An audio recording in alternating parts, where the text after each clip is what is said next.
Immense plaisir de vous voir si nombreux ce soir pour notre spectacle annuel. Et oui, depuis la Covid, nous n'avions plus eu ce joli moment de partage. Il était donc grand temps de l'organiser à nouveau et de vous faire découvrir une part de notre précieuse culture bretonne et donc notre passion. Ce soir, vous allez découvrir dans un premier temps la suite que nous appelons la suite terroir. Elle a été présentée à Vannes pour l'épreuve de Tradidaise et nous avons eu la joie de terminer 4e. Ce sera le seul résultat que je vous donnerai de la soirée, les autres sont pas très intéressants. Petite précision, toutes ne seront pas en costume de dernière mode, comme nous l'avons présenté à Vannes, tout simplement à cause de changements de costume qui ne passent pas. Et donc, parce que nous avons la chance d'avoir des ados qui dansent bien, voire très très bien, et donc vont assurer tous les tableaux ce soir. Donc elles ne peuvent pas faire tous les changements de costume. Cette année, nous avons proposé au Cercle de l'Anester de participer à ce spectacle et nous sommes ravis de partager cette scène avec les Fistouillettes. Vous découvrirez donc en avant-première leur suite intitulée « Il était une fois le noir ». Nous nous excusons par avance, le changement de plateau va prendre un petit peu de temps. Nous avons la chance d'avoir 2 groupes musicaux sonorisés, mais du coup, ça veut dire qu'il faut changer tout ça. Ensuite, place au vrai de vrai du Galet en Orient. Regarder nos enfants ce soir sur scène, c'est voir l'avenir de notre culture. C'est une promesse de nos traditions, continueront de vivre grâce à eux. Ce spectacle est une preuve vivante que notre héritage est entre de bonnes mains. Nous poursuivons ensuite avec Romane, la patronne des costumes, qui vous fera une présentation de cette mode-là, ce qu'on appelle la mode intermédiaire, qui sera accompagnée de Célestine et puis de quelques mannequins. Enfin, nous vous laisserons découvrir notre suite scénique, qui est Norme. Je voudrais juste dire un petit mot sur cette suite. C'est vrai que partout sur notre communication, nous avons écrit, ou nous démarrons cette présentation en disant « un vieux danseur ». Je voudrais préciser qu'en fait, ce n'est pas un si vieux danseur que ça en âge. C'est juste qu'il a beaucoup d'années d'expérience comme danseur à Bugalet. C'est vrai qu'il a quelques cheveux blancs, mais il n'est pas vieux, enfin pas trop. Donc sans plus tarder, je vous invite à profiter de cette soirée. Et merci à tous encore d'être là et bon spectacle.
familiale, j'ai découvert dans le grenier une vieille malle à trésors.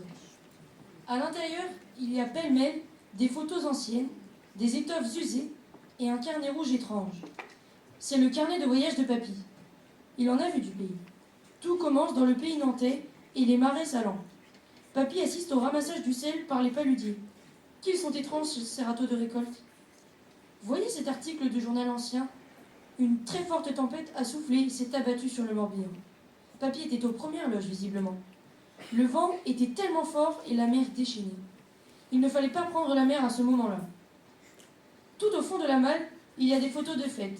Les plus beaux costumes sont de sortie et les gens portent des costumes différents.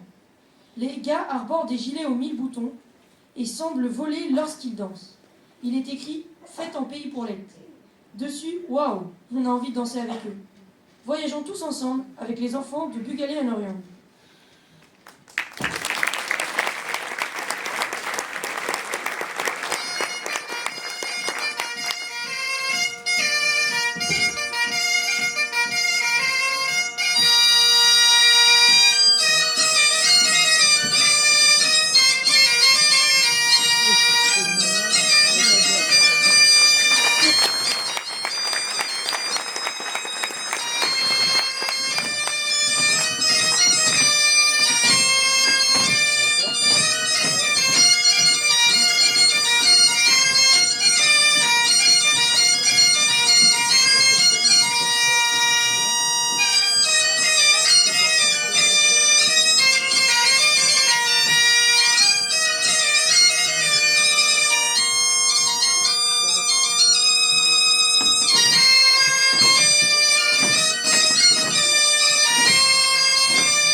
décidé ce soir de vous présenter les costumes qui sera portés par les danseuses dans notre suite scénique qui va suivre donc. C'est un costume qui a été porté par les femmes entre 1919 et 1939. Donc le costume du pays de l'Orient se compose de 3 pièces, la camisole, la jupe et le tablier. La camisole était faite de petits draps, de lin ou de coton, et tissée avec ce qu'on appelle une armure toile, pour le petit côté, une armure, pardon, oui, c'est... bref. Voilà, je suis désolée. J'étais un peu moins stressée tout à l'heure. Une armure satin, donc, qui donne un petit côté brillant satiné. Sur les camisoles, on a des applications de velours dans le dos, notamment, si tu veux bien tourner Célestine, ici, qu'on appelle la pèlerine, et sur chaque manche. Donc c'est du velours de soie, et en général, on a aussi une petite broderie faite main. Voilà. Pour ce qui est de la... Non, on avait aussi des baleines dans le dos, à l'intérieur, pour le maintien. Et un petit boudin recouvert, qu'on ne voit pas évidemment, recouvert de velours qui servait à soutenir la jupe. Voilà. La jupe, justement, est faite du même matériau que les camisoles, avec également une bande de velours dans le bas de la jupe. Il faut savoir que la hauteur de velours dépendait de l'époque. Donc plus on avance dans le temps et plus on porte de velours. Ça suit la mode. Et aussi des moyens financiers des familles. Donc plus on a les moyens et plus on a de velours. On a aussi une bande de velours juste au-dessus de la ceinture ici. Pour ce qui est des tabliers, on a des tabliers en velours uni, comme ici. Des tabliers, comme il y en aura ici à côté, en velours dévoré. Le velours dévoré, c'est un velours dont les poils, je t'en prie, ont été un petit peu grignotés par un produit, donc ça donne un effet de transparence, ça permet d'obtenir des motifs. Et puis des tabliers en satin, unis ou comme ici recouverts de dentelle, ou brodés de motifs végétaux.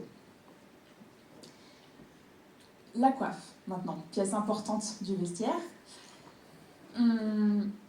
À cette époque-ci, les béguins sont toujours faits donc, en coton. Le béguin, c'est un petit bonnet qui est juste en dessous de la coiffe ici, en coton ou en tulle, avec des ailettes de brodées ici. Pardon. Et donc la coiffe est brodée également. Elle pouvait être brodée main ou brodée machine, puisqu'on faisait déjà de la broderie machine à l'époque. Et le top du top, c'était d'avoir la même broderie sur le béguin et sur la coiffe. J'ai la même broderie. Elle a la même broderie. Voilà. À noter également qu'à cette époque-ci, la jugulaire qui était sur le béguin a disparu, puisqu'auparavant, au tout début de siècle, en fait, on nouait le béguin sous le menton.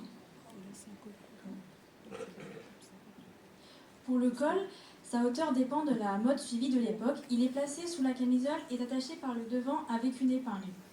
Au début du XXe siècle, les bijoux étaient d'inspiration Art Nouveau, avec des motifs végétaux. Les femmes pouvaient porter une broche ou un sautoir. Il existe aussi des sautoirs avec une montre à gousset qui se place sur le devant de la camisole dans une petite poche. Les femmes pouvaient aussi porter des boucles d'oreilles de type dormeuse.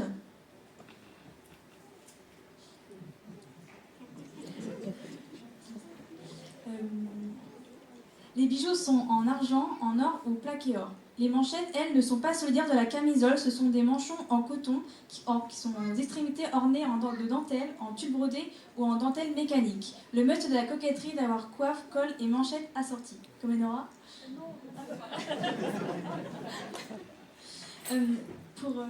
Pour les dessous, nous n'avons que très peu d'informations les concernant.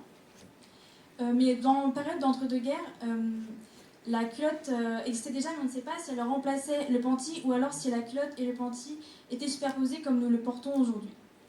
Merci de nous avoir écoutés pour notre présentation du costume et je vous souhaite une très bonne fin de spectacle.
Bonsoir à tous. Je reconnais beaucoup d'entre vous ce soir, mais je ne suis pas sûr de vous avoir déjà raconté cette anecdote. Une soirée 70s. Qui n'en a jamais fait?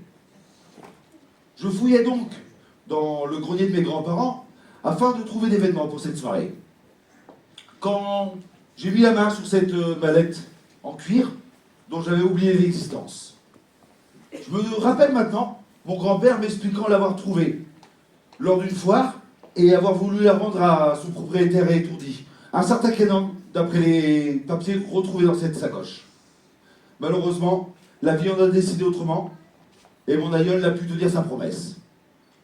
En son honneur, je vais rendre à Kenan ce qui appartient à Kenan. Et je vous invite à me suivre dans ce projet. Pour mener à bien notre quête, il va nous falloir trouver des indices. Et cette sacoche est remplie de plein de trucs qui vont pouvoir nous servir. Cette carte postale, par exemple, qui représente le passage du bois. Reconnaissable par ces bacs perroquets. Vous savez, ces structures plantées dans le sol qui permettent de se mettre à l'abri lorsqu'on est surpris par la marée montante. Kenan travaillait-il dans les marais salants? Kenan savait-il même danser la maraîchise?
Bon, finalement, ce Kenan est bien moins bon danseur que déconneur.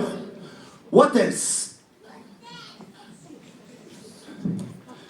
Tiens, cette esquisse d'un tableau fort connu, Les 4 Bretonnes de Paul Gauguin. Ah oui. Kenan était amateur d'art, sûrement, et ses économies réalisées dans les marais salants lui ont sûrement permis de se rendre à Pont-Aven sur les traces des grands maîtres. Mais du coup, par quel moyen? À pied? Le voyage serait bien trop long. En train? Bien trop cher. Sans parler des retards de correspondance. Non, ce serait plutôt en voilier au départ de Nantes pour une improbable traversée.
Waouh! Quelle traversée! On est bien loin des épisodes de La Croisière s'amuse. Mais notre ami a enfin posé le pied à terre. Et sur son journal d'époque, on apprend que la petite cité de caractère a elle aussi subi les colères du dieu Éole. Et qu'un navire, le Sterenmore, n'est toujours pas rentré au port. Sur les clichés de ce même journal, on n'aperçoit que des femmes sur la jetée. Déjà un rassemblement MeToo? Non. Non, j'ai des doutes. Non, ces femmes attendent, anxieuses, le retour de leurs marins. 5 jeunes hommes partis braver les éléments.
Et l'ambiance festive quand les hommes présents dans l'estaminet se rendent compte de la présence de notre ami Kénon. Et ici non plus, On laisse pas Kenan tout seul dans un coin. Et le voilà embarqué avec eux, sapé comme jamais.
Bien me glisser dans l'oreille. Avec son 06 ou un lieu-dit, je pencherais plutôt pour cette option, vu l'itinéraire tortué dessiné sur cette carte. Je ne vais pas vous la faire à Simon Cogent, mais presque. Alors, Bélionnec, Calac, Calamel, Huelboîte, Châteauneuf-du-Fou et Guété-du-Scorff. Fin du périple, et qui sera ma prochaine étape et la dernière gamote.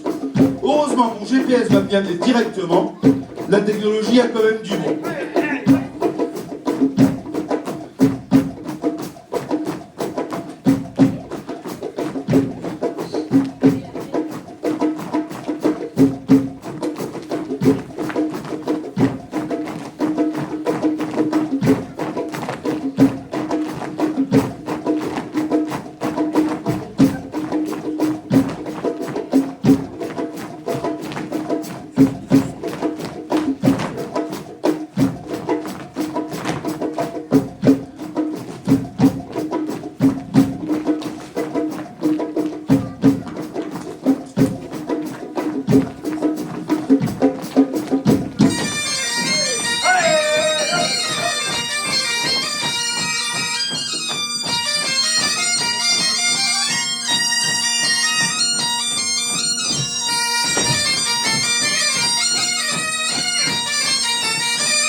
bien, quelle aventure! Mais c'est ainsi que Kenan a rencontré son épouse, s'est marié et a décidé de vivre ici. Malheureusement, les services de l'état civil m'ont appris que Kenan n'était plus parmi nous. Par contre, ils m'ont donné l'adresse de sa petite fille et je m'en vais de ce pas lui rendre cette mallette qui lui appartient. Et peut-être qu'à moi aussi, il va m'arriver une belle histoire. Qu'en pensez-vous? Kenavo!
Merci, merci, merci. Vraiment, merci du fond du cœur. C'était top. Nous, on s'est éclatés, j'espère que vous aussi. Je voudrais dire un grand merci aux techniciens, Luc et Julien.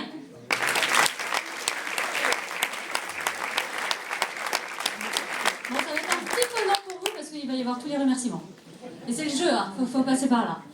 Je voudrais remercier les fistoulettes de l'Anester pour leur présence, leur bonne humeur et de partager cette soirée avec nous.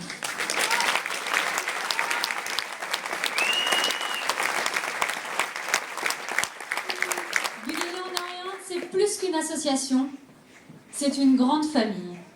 Nous nous efforçons de transmettre, comme nous l'avons reçu, enfin, et moi je l'ai reçu, et j'ai vu plein de petits visages dans le public, des gens qui m'ont transmis des belles choses. Et j'espère sincèrement que cette passion pour la musique, pour la danse, pour les costumes, nous avons réussi à transmettre à nos enfants, mais à vous aussi.